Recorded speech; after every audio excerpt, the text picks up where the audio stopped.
watching sa Luzon, Visayas, Mindanao, anywhere you are in the whole world. Thank you so much for watching right now. We are live on 5 platforms: Facebook, YouTube, Twitter, Kumu, and TikTok for this very special MYXclusive interview. We have a mix of very different artists pero isang nagko-connect sa kanilang lahat. Lahat sila ay proud na waray. So, kilalanin na natin sila. Please welcome FRNCHZ, Amiel, Edward, and Tom Rodriguez! Hey, good afternoon, VJ. Hey, good morning, good afternoon, brothers. Good morning na naman. Good afternoon, Halata ka VJ. tupak. Oo nga eh. Bati muna kayo isa-isa, guys. Let's start with Tom. Maupay nga kulupay yung atanan. Ako mga kamuntuan, Visayas, labi na Samar. Magandang hapon, Pilipinas. Thank you for having us here sa Mix at sa lahat ng nakikinig at nanonood ngayon. Hi to all.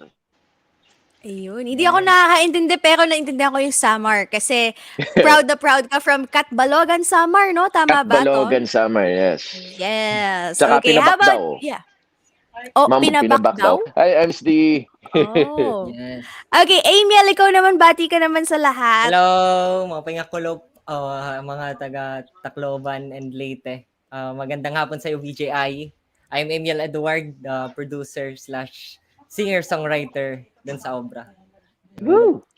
Ayan. At i-welcome na rin natin ang ikatlo pang member ng obra, ang galing naman sa Tacloban din. FRNCHZ, go ahead.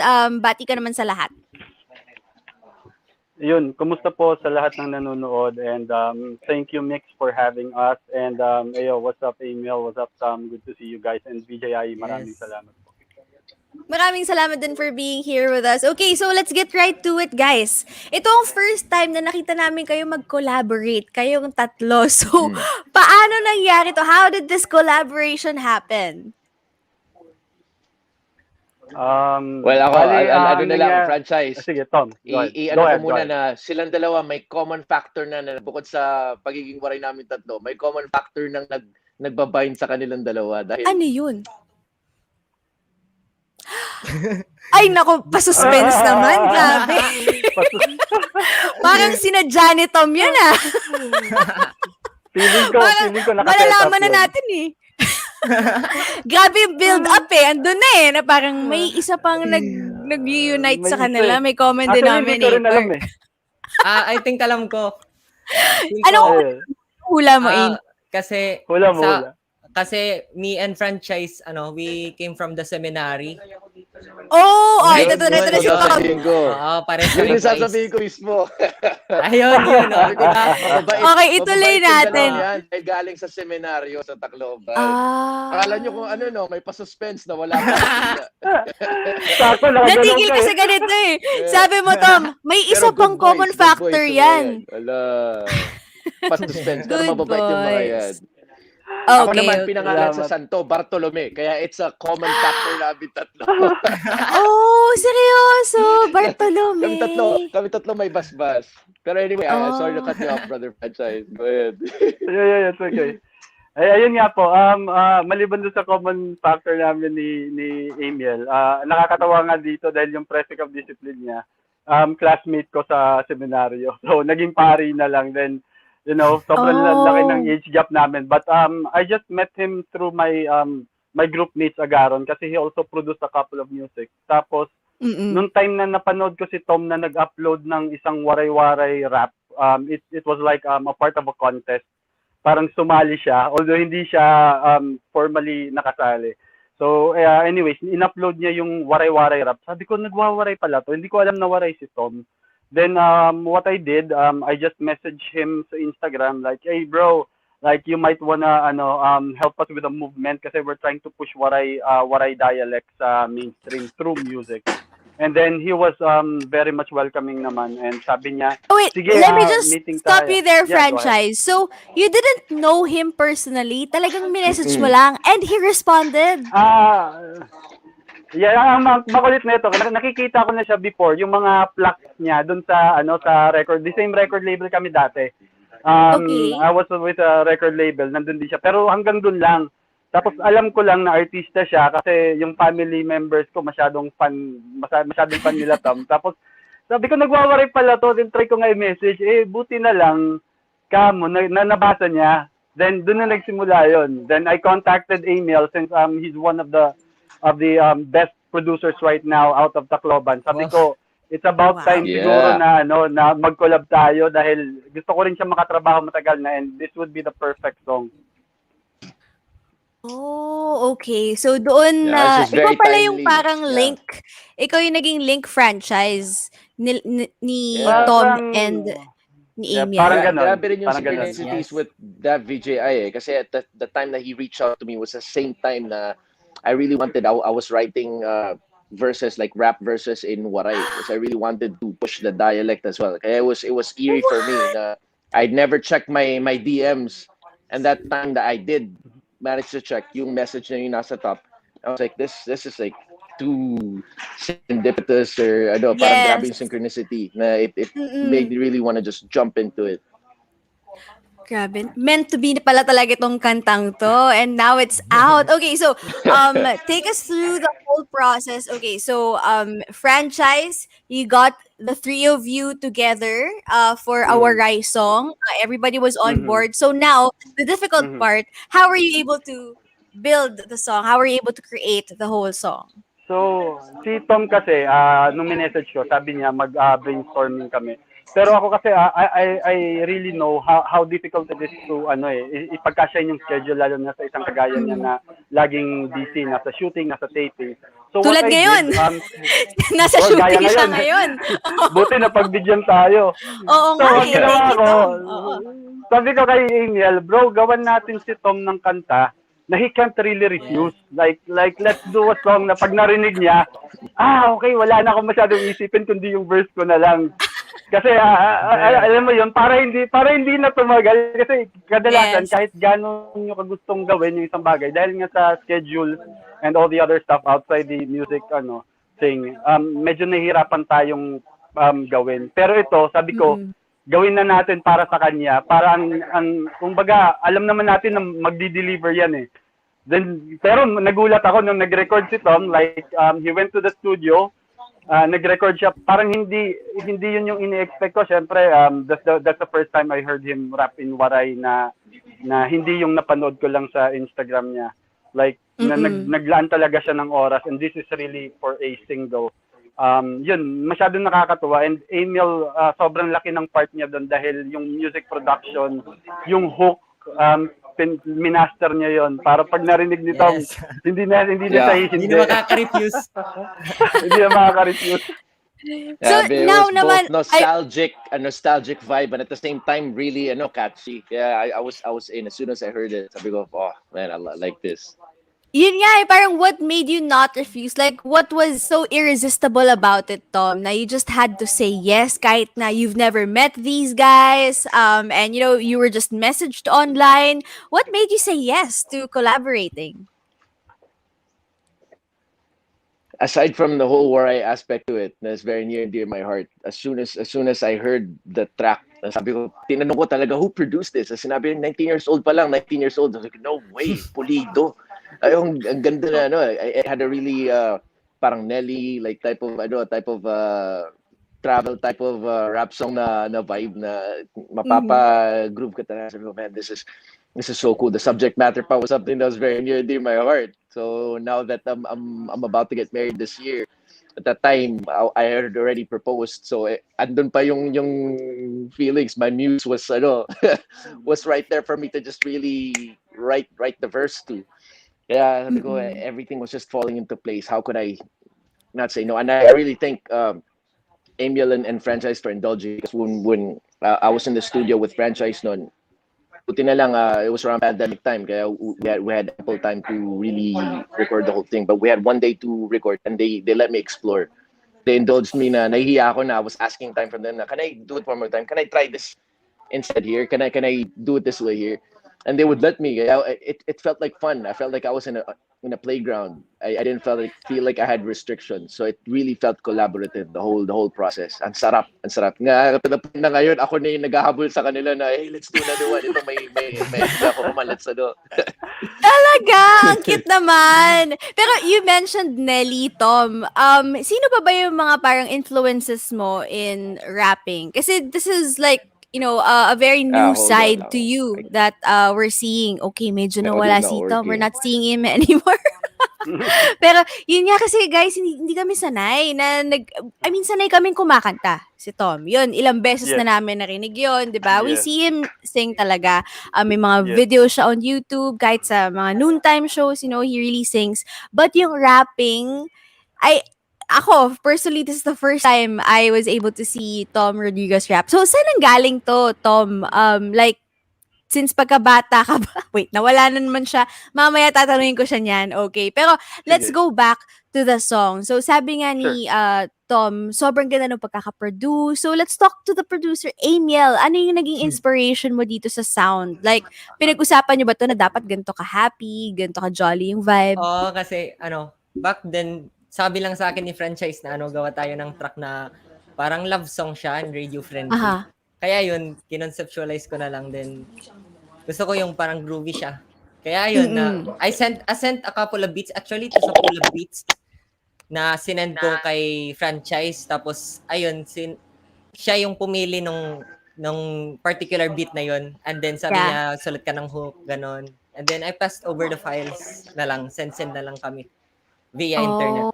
Yes. Well, sobrang jolly nung vibe talaga. As in, nakaka-good vibe siya. Thank So, you. good job, guys. Ang saya niya pakinggan. Sa Now, going back VJI, not Yes.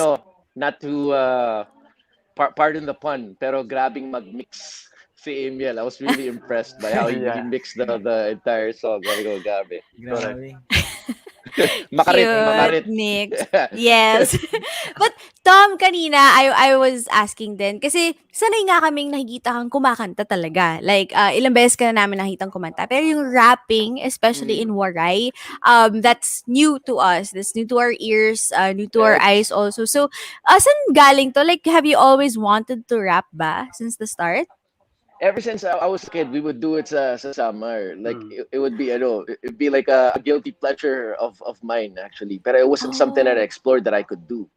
It wasn't until mga siguro 2017 again na I was inspired to do it ulit by idols of mine like Glock 9. So when I saw his upuan, his series of Makato songs, sabi ko, grabe, like, nabuhay yung wow, this is an avenue of self-expression. So I would do it for myself lang. I wouldn't show it to anyone. It was for myself to kind of release tension, almost like a journal or a diary. Just to get whatever's in my chest out. And one of the first people I showed it to was my manager. At sabi at the time na parang hindi bagay, so I never showed it to anyone until yun nga during the pandemic. I took a workshop from Glock 9 when I saw on Instagram another serendipitous moment that he had a writing workshop. I applied right away, and some of the stuff that I learned there. The next day there was an IG thing then from Katbalogan Summer. Now they were having a rap contest for our festival, Manaragat Festival sa Katbalogan. So I tried to enter. I wrote a pandemic inspired. That was what franchise actually saw. But since I wasn't eligible anymore, I needed to be a resident for 6 years. I asked na lang, can it be a donation na lang, parang an honorary, I'll show it to Honorary, you. I'll still do the piece pa din. And they allowed me naman. Kaya buti yun. That's what franchise saw. And it kind of got the ball rolling. So it's weird how everything has its place pa din. Napagbigyan yung guilty pleasure ko na yun. Parang naging outlet mo siya. But going back to your workshop with Glock 9. So, nawala since na naman audio. you were... Oh no, nawala. Can you hear me now? Parang hindi niya ako naririnig. Okay. Pero that's interesting ha. Tom Rodriguez taking workshops under Glock 9. Yeah, oo. Oo nga eh. Kayo ba guys, na-meet niyo na si Glock 9? Yeah, ako personally, I've known Glock 9 since I was 16 years old.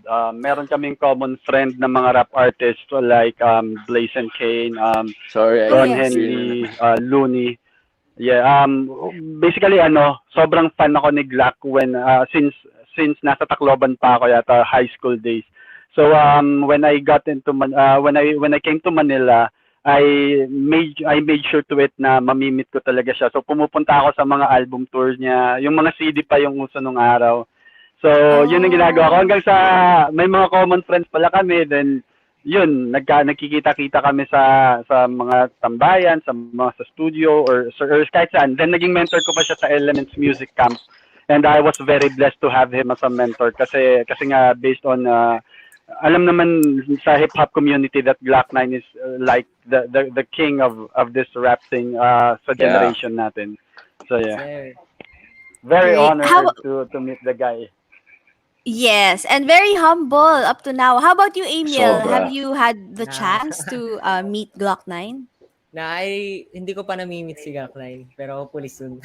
True friend. Oo, napakaliit lang naman ng Yes. ng mundo, lalo na Yeah. sa music, sa hip hop world. For sure mangyayari yan. Now, Such a Tom, very supportive person of local artists and artists. yes. Grabe. Very. Kasi Really inspiring. ang tagal niya rin na kumayod muna bago siya naging Glock 9 that we know. Parang, I think, Yeah, grabe yung 10 story niya. years? 10 years yata bago siya talaga And nagkaroon ng different jobs from laborious type of jobs Yeah. to being in And editing and in procuring music for Yeah, movie and correct. TV productions. Grabe ng Sir, journey pinagdaanan niya.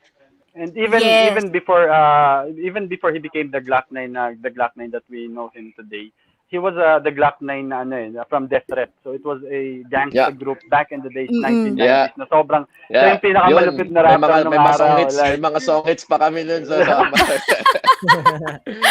his old name is Venom. I think it's Venom. Yeah, I'm really a fan of Glock. Man. So Gusto ko yung Glock appreciation party to ng light off. Yeah. Okay, Yeah, I'm just a a little huge bit fan. more about Huge Glock 9. fan. Tom, since sabi mo nga you took a workshop under Glock 9. So, did you let him hear obra ba? Since, parang I let medyo him hear nanggaling dun eh. Yeah. The parang it was like a humble student going up to him. Sir, can I let you hear a collaboration I'm doing right now? Yeah. So, yun, pinarinig ko sa kanya and he was like, Ano sabi niya? it's so, malakas, sige, release nyo na yan. Sabi ko, I felt like vindicated in a way. Parang, oh wow, it's like your professor signing off on your homework. Mm. I was gushing.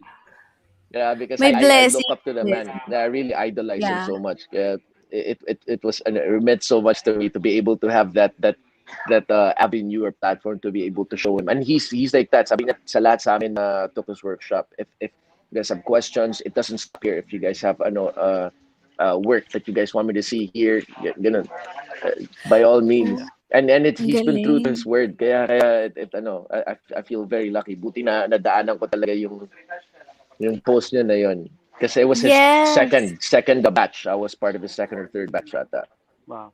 Wow. And it's very it was so humble of you also, Tom, to join. Kasi parang usually no. kapag star na parang, ba't ba ako mag-workshop? Mga ganon. Pero you were humble enough to, recognize that, no, I have more to learn, especially from this kind of I think artist. it's a never ending. That's one value that I learned from in this whole industry.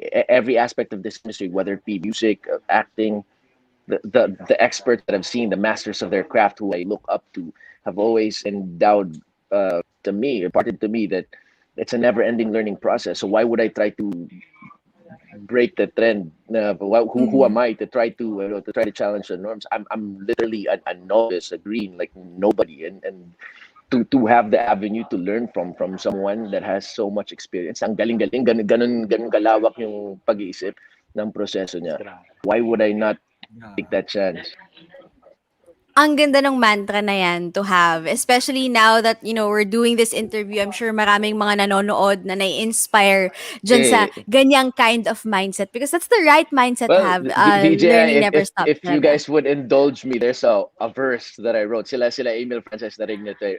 Oh, yes, in go regards ahead. to that, to answer the question, it's fame is just a label, nothing concrete. But if you hold it up to heaven, it'll weigh down your feet. And if you see a competition, then you're already beat. So go live your own journey, rinse, lather, repeat. It's the goal of the whole thing.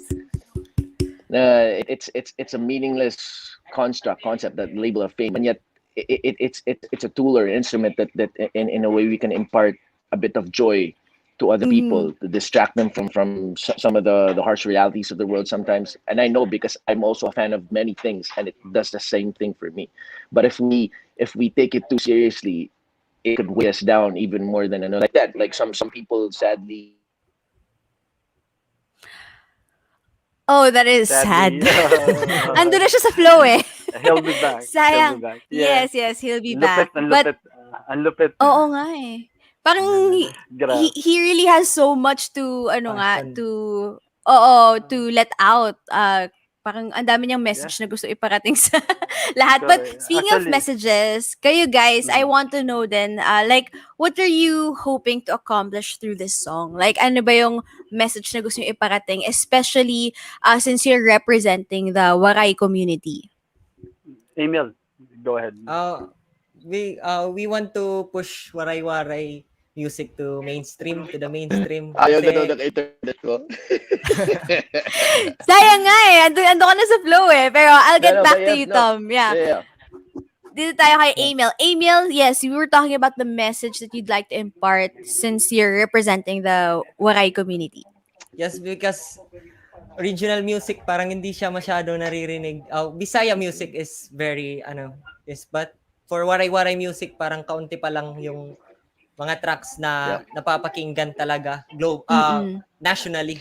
Kaya yun, we just want to push waray-waray to the limits and breaking barriers.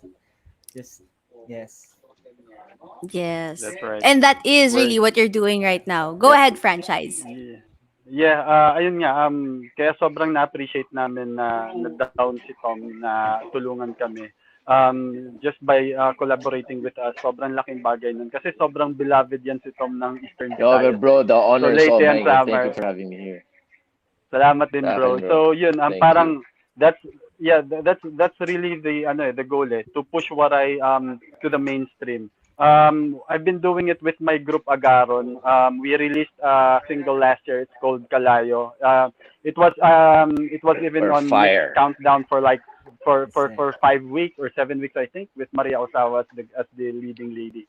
So ang sa amin nga is mapansin naman yung Waray kasi sobrang ganda ng language.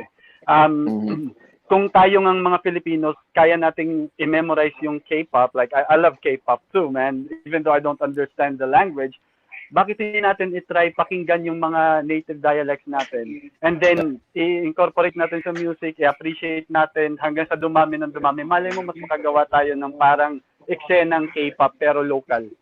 Yeah. Yes. And hindi lang sa Waray, there's Hiligaynon, there's other Yes, languages correct. pa din. So hopefully this will serve as a catalyst lang sana. Just like the Bisaya movement has served as a catalyst to inspire us as well to shed light Wow. to this obscure language na has been part of our historic parang lineage as a people ng history din natin. Na hopefully through their efforts magkaroon din kami ng konting spotlight and we can in turn pass it on as well to other native languages and dialects. Kasi ang dami, and we all have commonalities. We all come from that Austronesian, Proto-Austronesian heritage that we share all over Southeast Asia. Feeling ko it will connect us more, just like franchise said. There's more for us to commonalities for us to share than what divides us. Word. And I think we're on our way there. I think kasi ang dami na talaga mga ganito ring movements eh. Like, diba yung mga songwriting competitions din, very open na rin sa iba-iba mga languages. So I think talaga, ando na tayo sa gitna. Papunta na tayo doon. But isa pang makakatulong talaga for a lot of people to appreciate the song is a music video. So of course, sa Mix, we love music videos. We play it out. So we're very interested to know, when is the music video coming out? Is there something in the works? Yeah. Yeah, we've been talking about it, but also the reality of the pandemic and seeing what productions are like now and how costly it could be just for the for the proper protocols. Buti na lang we've tried to tailor it to that level. So but at the same time we're trying to still keep the integrity of the artistry intact. So buti na lang the solution that we came up with is something that's very near and dear my heart as well, and something na hindi pa rin mako-compromise yung artistry. Maybe franchise would like to talk about it. Yeah, ayun nga, first kasi meron kaming plano talaga to shoot a music video like live. May location and all that stuff. Pero dahil nga sa reality ng pandemic, so we have to adapt. And then nakapag-isip kami ni Tom and Amiel na gawin siya, ayoko muna ilabas siguro yung detalye para may element of surprise. Pero we are working on it na. It's just a matter of yung scheduling lang, and then yung i-execute na lang namin. Pero ayun nga, on the way na yung music video, and of course sige, alam namin na yung tapusin ko lang laging yung nandyan para sumuporta. Yes, oo. And sabi mo nga on the way na yan, so aabangan namin yan dito sa Mix when it comes out. And sa lahat ng mga nanonood ngayon, guys, when it comes out, iboto nyo sa aming official website, mixph.com, para makapasok sa Mix Charts, mas marami pa makapanood, mas marami maka-appreciate ng waray-waray music. Yes, okay. Right. So, before we let you go, guys, pwede bang magbigay kayo ng message to all of your supporters, and also where can they follow you online? Let's start with Amiel. You can follow me on Twitter and Instagram and YouTube also. It's just Amiel Edward. And also on TikTok, I make covers on TikTok. It's still on Amiel Edward, and I'm gonna release a solo track next month. Last week of July, it's entitled For Life, so you better watch out for that. Is that Hindi an naman English song? Tagalog siya. I made it Tagalog. Yes. Pero yung title, For Life. Oo. Okay. So, Just English little title, pero Filipino Tagalog. lyrics. Okay, Yes, Tagalog. Okay. So, July na. Sige, Yes, abangan din namin yan. Next week. Franchise, ikaw naman. Yes, ayun, you can all follow me sa social media pages of franchise FRNCHZ. Parang Sa totoo. Spotify, press con nandun po din. pagka- And then, I just want to let you guys know I'm also coming out with a new single together with my group Agaron. It's called Karasala, produced by Amiel Edward. Sobrang excited ako sa track na to kasi it's a waray-waray track na, It's ang na sobrang sarap. vibe niya. Masarap Ang lang. sarap, yeah. Feel good track siya. And the music video will feature like some of the hottest women in the industry right now. So yeah, y'all better watch out for it. Ooh, yes. And guys, supportan din natin ang Work. Agaron. Of course, ano rin yan, rap group Hey. na nagpo-promote ng waray-waray Waray-waray music. music. Tom, how about you? What can we expect from you? Well, they can follow me on my social media accounts. Isa lang yung name. Ako si Mang Tomas, both on IG, Twitter, and Tom Rodriguez on YouTube. And I'll also be doing another collab. It's in the works. We're finishing up. We finished the track now with Down by 18. So I did another rap verse there. Coincidentally, the lead singer is Waray as well. He's a very good friend of mine. Kaya I'm trying to connect him sa efforts nila franchise as well, because I think that'd be Nice. perfect for a collab. Then I have But another. will the song be Waray also? No, this one's in English. Tapos may ilang collaborations with artists and rap artists and groups sa Canada and US. But that where you'll hear about it when we're ready. Pero right now it's kind of under wraps pa. Okay. But it's been fun. The whole pandemic has provided another avenue for as hard as it has been for everyone. The cool thing is the artistry of everyone, the creativity of people didn't diminish, and people, just like a river looking for water pathways, we look for different avenues to try to connect and still collaborate with each other, and yun yung nangyari. So hopefully they'll watch out for those once they're ready.